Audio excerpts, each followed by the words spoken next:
Hello again, friends. So glad to be with you. Happy Sabbath to you. It is always an honor to be worshiping with you today. Before we begin, I believe Gabriel, he mentioned it earlier, but we have some high school friends with us for volleyball and, is it soccer? Aha, yes, soccer tournament. Hey, can we give them some love and just show them, we're so glad you're here. So glad you all are here. An honor. As you play, I would say break a leg, but I don't want that to happen to you. Amen. Amen. So glad you're here today. I want to dive in straight away today, but just for some context, we are in what we're calling our identity series right now, where in the fall we talk a little bit about, hey, what do we believe we are all about here as young adults at Keene? And right now we're in a series called Make Room, where we're talking about, what does it mean to make room, which is one of our core values. We believe here at Elevate, young adult service here at Keene, that we exist to make room. And this comes in a few different aspects. I think I have a little diagram on the screen.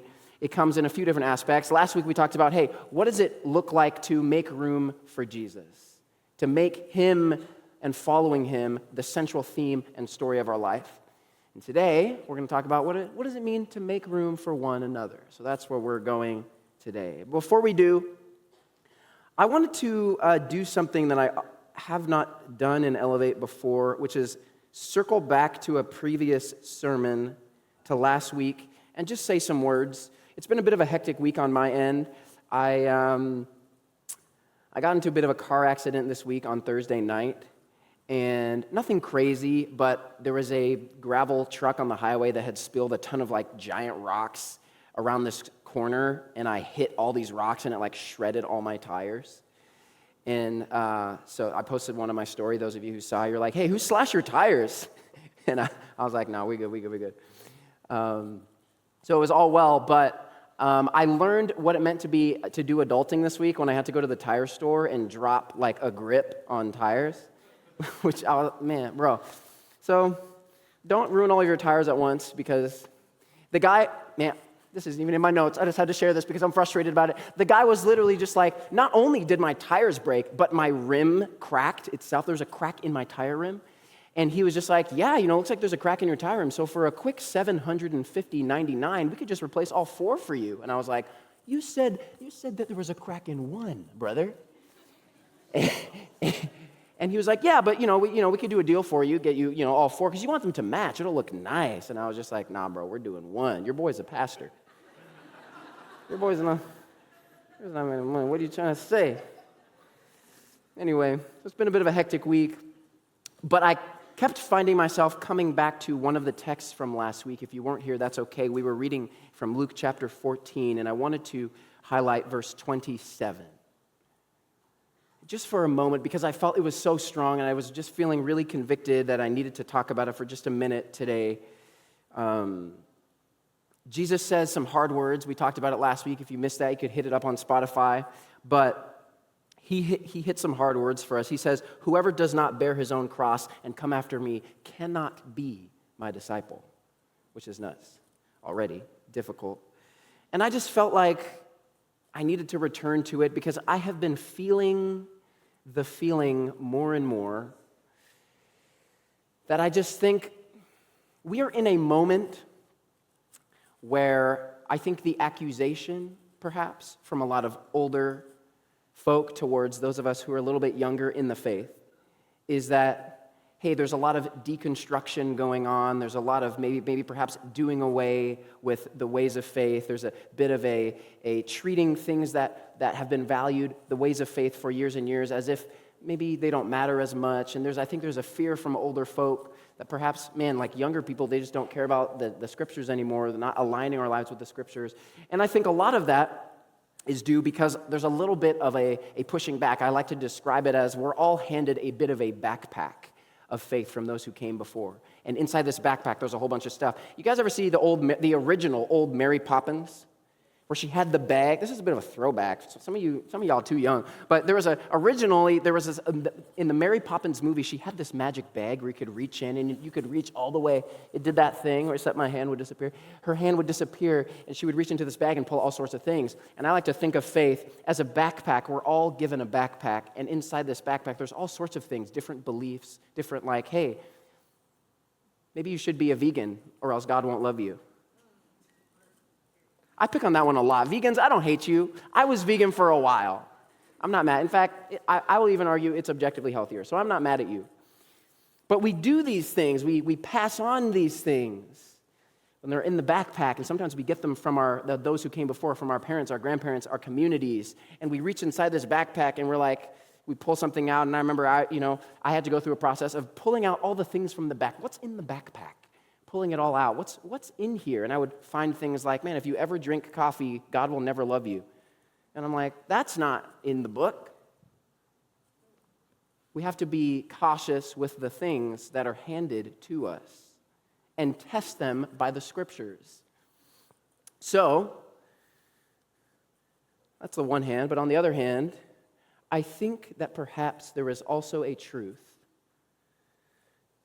that I think God is calling young people in particular to be a generation of radical integrity. And I just keep coming back to this verse where Jesus says, whoever does not bear his own cross and come after me cannot be my disciple. Specifically, the come after me part, and we talked about this a lot. We talked about how, man, this is not a spirit of legalism. This is not a spirit of, God, how can I climb all these steps or check all these boxes or like climb this ladder in order to make you like me? But instead, it's a tenderness of the heart. It's a saying, God, wow, because of your love for me, God, can I just follow you? I want to go where you go. Where you go, I go. Where you stay, I stay. I want to be where you are. And I just feel as if,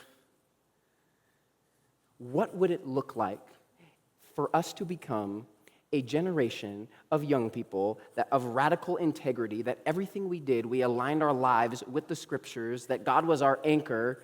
Because I'm going to just keep it real. I'm going to keep it 100.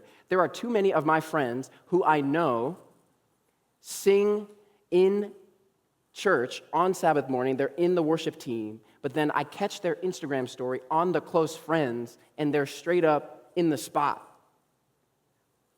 And your boy is not trying to be condemnatory. And by the spot, I mean out in the club or out catching a drink or out, right?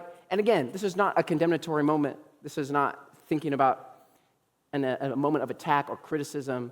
This is a moment of causing us to ponder, man, if there is a love that you were bought with a price, if there is a love that pursued you when you couldn't have ever cared less. And so when Jesus says, come after me, follow me, what would it look like for us to become a space and moment of radical integrity? A community that said, man, I'm just going to follow this no matter what it says, and no matter what I think, I'm not going to try and impose my own biases on it. I'm not going to try and impose my own agendas on it, but I'm just going to have a spirit of tenderness. And again, this can so easily become into this legalistic thing, like, oh, God doesn't like me because I'm in the club. I'm going to say the other truth. God loves you even when you're in the club, even when you're drunk, even if you're smoking weed. There's still a deep and passionate love that has pursued you since the day of your birth. But God wants more. He wants abundant life. Anyway, let's move on, because I'm burning my time. You guys know me, and those of you who know me, you know that I have love for you. So it's not a space of condemnation. I have to keep coming back, because too many times, too many sermons that I've heard have been all a spirit of condemnation. It's not a spirit of condemnation. It's a spirit of freedom. God wants us to live in a spirit of freedom and joy, abundant life. And God knows, man, He wants joy for you more than you could ever want it for yourself. Okay, let's move on. Man, let's one more thing, because your boy got ADHD. I am trying to grow as a pastor. I'm just going to have a moment of vulnerability with you. I'm trying to grow as a pastor in having courage to speak the truth and to have the courage to hold friends and people that I love accountable, and have the courage to be bold about the things that Jesus says. So, cut your boy some slack. Not trying to come for you. Your boy is not perfect. You know that. I'm the first one to admit. Anyway, I want to talk today for just a couple minutes about a parable that Jesus taught. And I want to start with a movie. How many of you have seen perhaps the movie Hacksaw Ridge? Oh, okay, there's a few of you. You've seen this movie Hacksaw Ridge. It tells the story of Desmond Doss. I think I have a picture of him. up here and his wife, Dorothy. It's a picture of Desmond Doss. He was an Adventist. During World War II, he was a conscientious objector. And Desmond Doss, he became notable in the Battle of Okinawa because during this battle, they're fighting this battle in this place in Japan called Hacksaw Ridge. And it's this like sheer cliff. Think of a picture here. It's this sheer cliff where the U.S. soldiers, the Allied soldiers, had to climb up this cliff and then face this Japanese encampment on the top that was shooting at them, kind of like D-Day. And so they had to assault this ridge. And Desmond Doss, he was a conscientious objector, which means he said, hey, I'll fight in the military, I'll be a medic, but I'm not going to bear arms. I'm not going to carry a weapon. I'm not going to kill another human. He was a pacifist, and he was an Adventist. And so Desmond, his claim to fame, so to speak, was that during Hacksaw Ridge, he saved between 50, at least what they estimate, between 50 and 100 wounded soldiers, both Allied and enemy Japanese soldiers. He carried them over this ledge. There's actually a picture of him at the top, and this apparatus, this rope system that he created to lower these wounded soldiers down Hacksaw Ridge. And so he earned the Medal of Honor for doing this, which was really nuts. And so I found myself hitting this movie again. There's this quote that he says in the movie. The movie's a little bit violent, a little bit gory. It's made by Mel Gibson, so that's what you can expect. If you've seen The Passion of the Christ, it's similar to that vibe. But I think it's a depiction of the brutal realities of what World War II was like. But there's the thing that Desmond, he says when they asked him about it, when they asked him about your experience, hey, what were you thinking? And he says this, he says, I was praying the whole time. I just kept praying, Lord, please help me get one more. Help me get one more. And watching it, it just caused me to ponder, what kind of person did Desmond Doss have to be to do all of this? Like what threads in his life wove together to create the tapestry of such moral character and fortitude and resilience and courage, to be the kind of person who, without being asked, right? Because he did this alone. He was solo, right? He was a medic in the army. Not only this, did he do this solo, but oftentimes, at least during this time in World War II, the enemy soldiers, they would shoot the medics first, right? Because the medics were healing people and taking people out, right? So the snipers are all looking for the medic. And yet Desmond, he says, I am going to, without orders, without being ordered to, I'm going to take this upon myself to save these people. It really speaks of a man who never really sought to be a hero on his own for recognition, to be elevated above others, but without being tasked, he took it upon himself the burden of saying, this is what I have been called to do in this moment. That's what I want to talk today. What happens? How do we get to the place in our heart where we're not seeking our own elevation? We're not seeking our own, I just said elevate. That was a bad joke. We're not seeking our own recognition, but to elevate others, right? What does that look like? How do we become this? Well, let's read Luke chapter 14. I'm going to start at verse 7 if you're following along, reading from the ESV. He says, this is Jesus says, now he told a parable to those who were invited. When he noticed how they chose the places of honor, saying to them, when you are invited by someone to a wedding feast, do not sit down in the place of honor, lest someone more distinguished than you be invited by him. And he who invited you both will come and say to you, give your place to this person. And then you will begin to shame and take the lowest place. But when you are invited, go and sit in the lowest place, so that when your host comes, he may say to you, friend, move up higher. Then you will be honored in the presence of all who sit at table with you. For everyone who exalts himself will be humbled, and he who humbles himself will be exalted. So a little context before we continue. In the first century, what would happen often is we're talking a lot about banquets in this series. What does it look like in these first century banquets? And at these first century banquets, they would sit around these weird tables called tricliniums. I think I have a picture of it right here. It's a bit of a painter's rendition.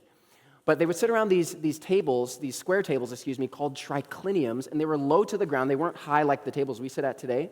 They were low to the ground, and often there were a bunch of cushions around, and sometimes people would lay on their stomachs and eat with their fingers, kind of what we would consider impolite maybe today. But this is just kind of what their cultural practice was. And so this banquet that Jesus is describing, it probably may have looked a little bit like this. In fact, this is probably the kind of table that Jesus and the disciples sat at during the Last Supper.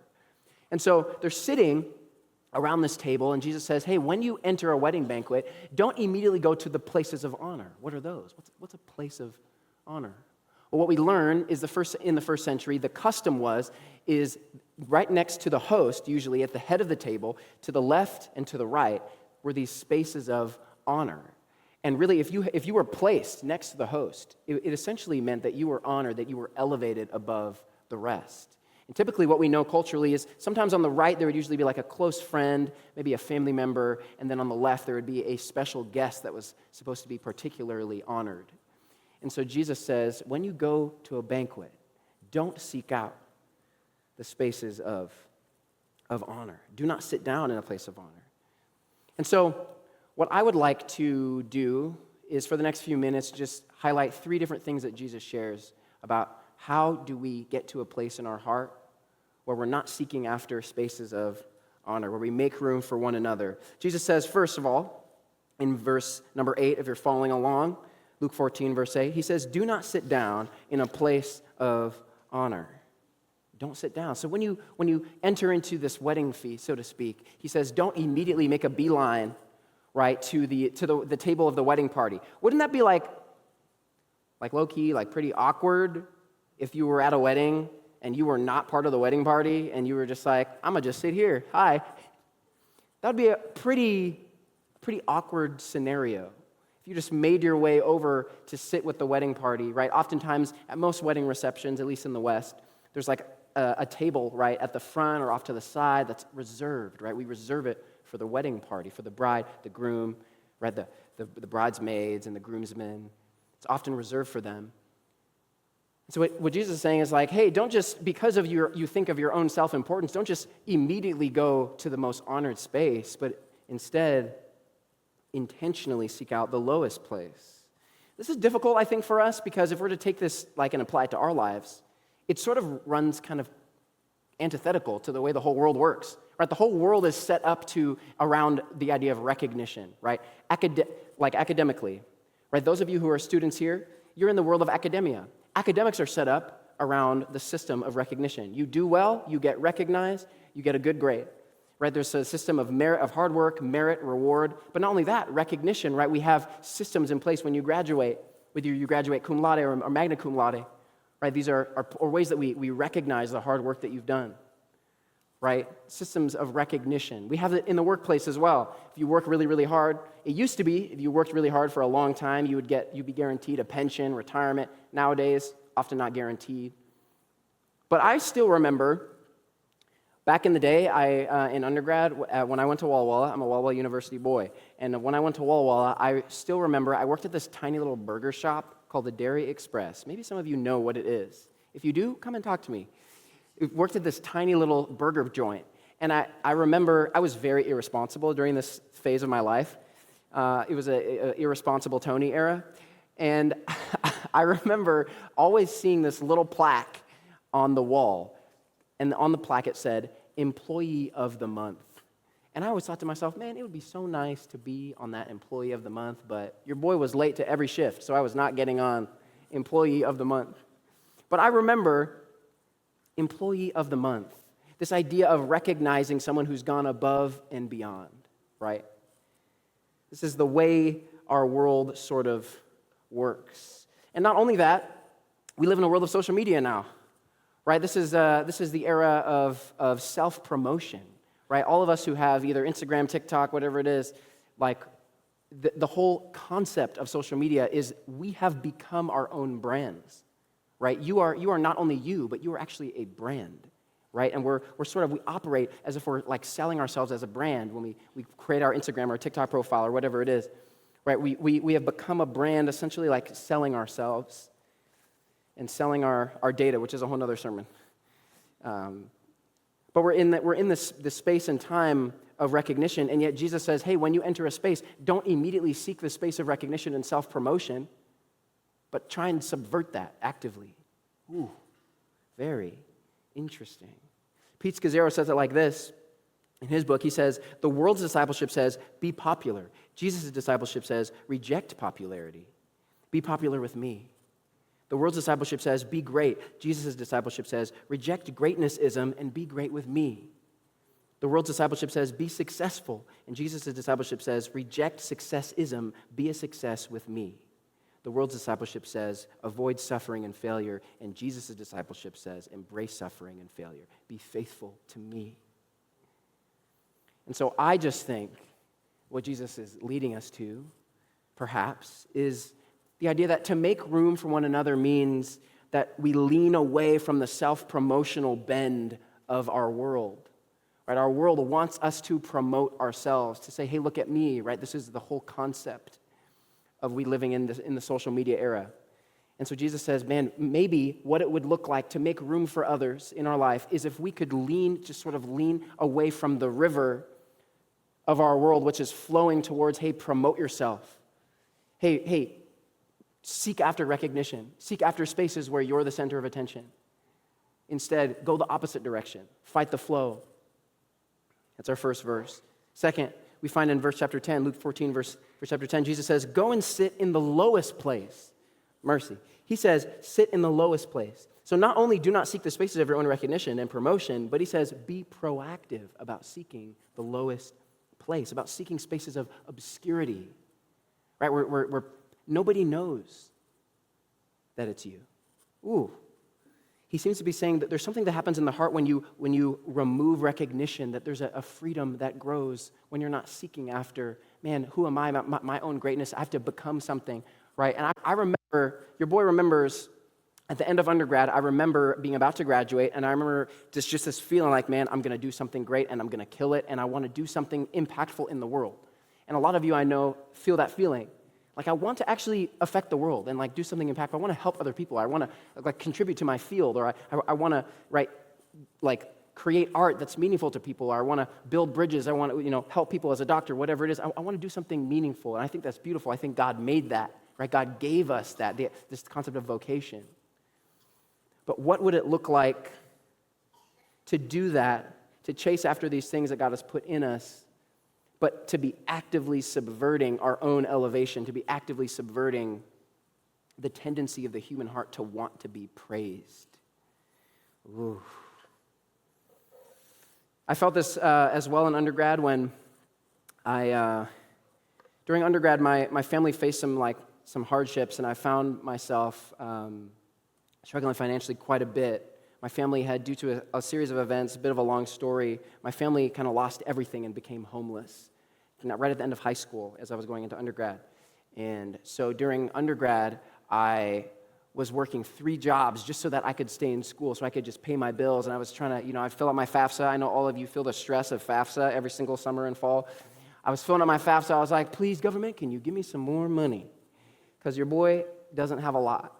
And I remember the stress and the anxiety of thinking, man, how am I going to pay this bill when I would get to school and they would say, hey, you still need $8,000 by next weekend in order to get into school. And so I'd be like, man, I don't know what to do. I'm just going to pray. And so time after time in my undergrad experience, I would gather my friends around and say, man, I don't have anything. We just need to pray. And God would show up in miraculous ways. But I remember there was a time, one of those moments, when I had a friend who came to me and he was like, hey, man, can I talk? And I was like, yeah. And he was like, hey, I just want to confide in you. I don't think I'm going to be able to come back to school because I need a few $100 more left, and I have nothing left to pay with my bill. And he was like, I just wanted you to pray, and I just wanted to know if you knew any way that I could, anything that would help me or something. And during that time, your boy, like I said, I was working 3 jobs. I was trying so hard just to make ends meet. I was eating just like a single Cheerio every day. No, that's an exaggeration. That's what's called a sermon hyperbole.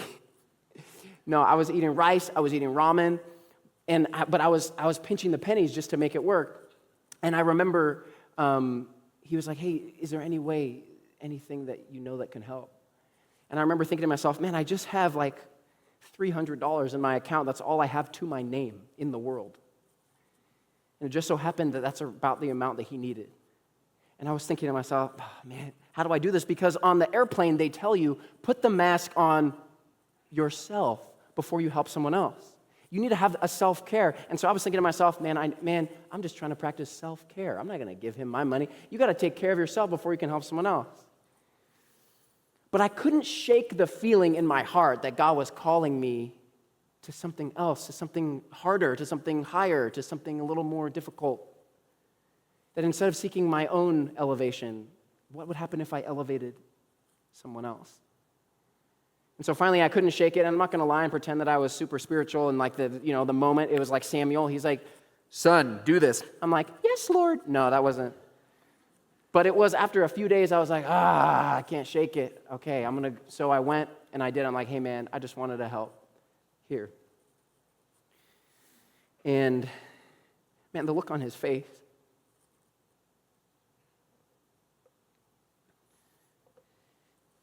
Sorry, I got a little emotional. That's my friend Andrew. I haven't talked to him in a long time. But I remember the look on his face. And I remember the feeling that came over me once my bank account hit 0. Some of you have felt that feeling. Some of you have felt that feeling recently.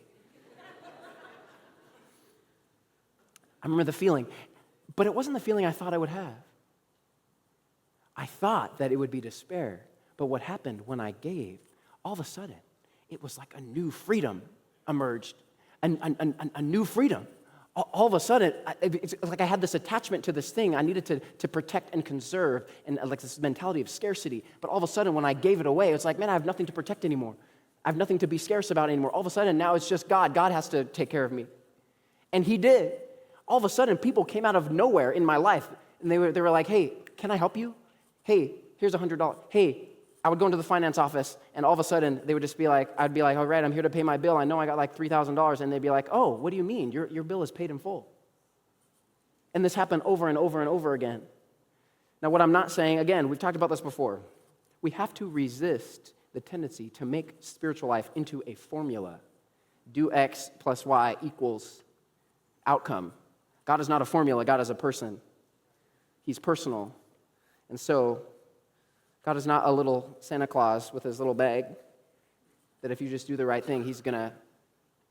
But I think it did reveal to me a lesson, which was what would happen if I created a habit in my life with my actions of not seeking my own elevation, but elevating others. What would happen if I cultivated a spirit of obscurity in my life where I don't have to be the one, like my name is in the title, but I can just quietly, as a servant, give. This is like the opposite of Mr. Beast. Y'all know Mr. Beast? Mr. Beast is getting canceled right now. I know y'all know Mr. Beast. Mr. Beast, for those who don't know, maybe you're not on the internet, Mr. Beast, he's this famous YouTuber, and essentially he became famous for giving away free money. He would knock on doors and say, hey, how much money is left on your mortgage? They'd say, $80,000. He'd be like, here's $80,000. And he would just pay off their mortgage. And he kind of got famous because of this. But he kind of, what ended up happening, and in the beginning, it was really, really a kind of a beautiful thing because unlike other famous social media influencers, he was using his money just to give it away for free to help other people.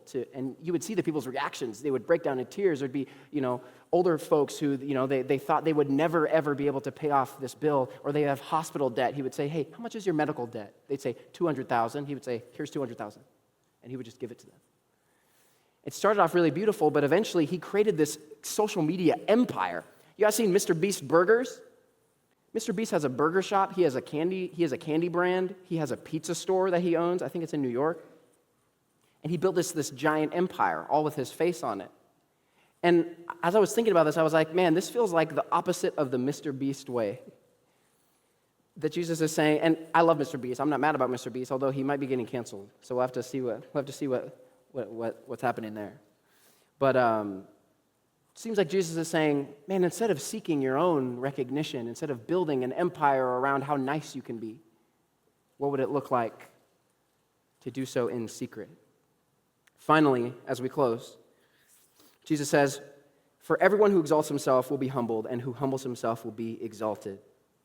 Jesus reveals to us, I think, a rule about life, which is when you seek your own greatness, eventually, it's only a matter of time, eventually you will be let down. If you're constantly climbing the mountain with your face at the top, eventually it'll never be enough. Eventually you'll be humbled. Eventually you'll be let down. But if you seek to elevate others, it becomes its own reward. And he says God will exalt you. I really love what John Mark Comer says about obscurity and chasing this way of life. He says, obscurity does a work of purification in your heart motivation. Freedom comes when all of your motivation comes from not from ambition or reputation, but from love. But from love. We said a lot of words today, y'all. But I wanted to close circling back to our boy Desmond Doss. I think I have a picture of Andrew Garfield in the movie Hacksaw Ridge, kind of depicting what it may have looked like for Desmond to be on that battlefield. Makes me ponder a little bit. What would it look like for us to get to this point? Like Desmond, where not seeking his own notoriety or something that he could gain, his own greatness to become something. He laid it all on the line for others. And it's not like he was out there seeking like, hey, I'm going to become famous for this. When you listen to interviews with him talk, you get the sense that he just knew what was right. He knew what God was calling him to do, to help other people, and he did it. And I wonder, perhaps, if this is what freedom looks like, the freedom that comes when you stop trying to become something yourself and you just say, okay, God, I'm going to give it all away. And this can be difficult because I think it takes a bit of a death. There's a death that happens in us. I was just talking with a friend this week about that, how there's a bit of a death that comes, especially when you've worked really, really hard and you haven't seen the recognition that maybe you rightly deserve, that nobody has pulled you aside and said, hey, I see what you're doing in the dark. Good job, good work. It especially comes really hard when you've done all the planting and the watering, but you don't see the fruit. Perhaps in relationships or with parents with your kids. You spent their whole life putting them in Christian education, and then they end up walking away from faith. It can be really discouraging and demoralizing when you never see the fruit. But it seems like, at least to me, what Jesus is saying is, man, once you get to this place of tenderness in your heart, where you're not seeking to elevate yourself anymore, and that death happens. And whatever you do, whether it's relationships or in your work, in your career, in your schooling, whatever it is, whatever you find your hand finds yourself to do, that there's a freedom that happens when you let go. And then it's just joy. And I think perhaps Desmond is a picture of what it looks like to be free. Amen.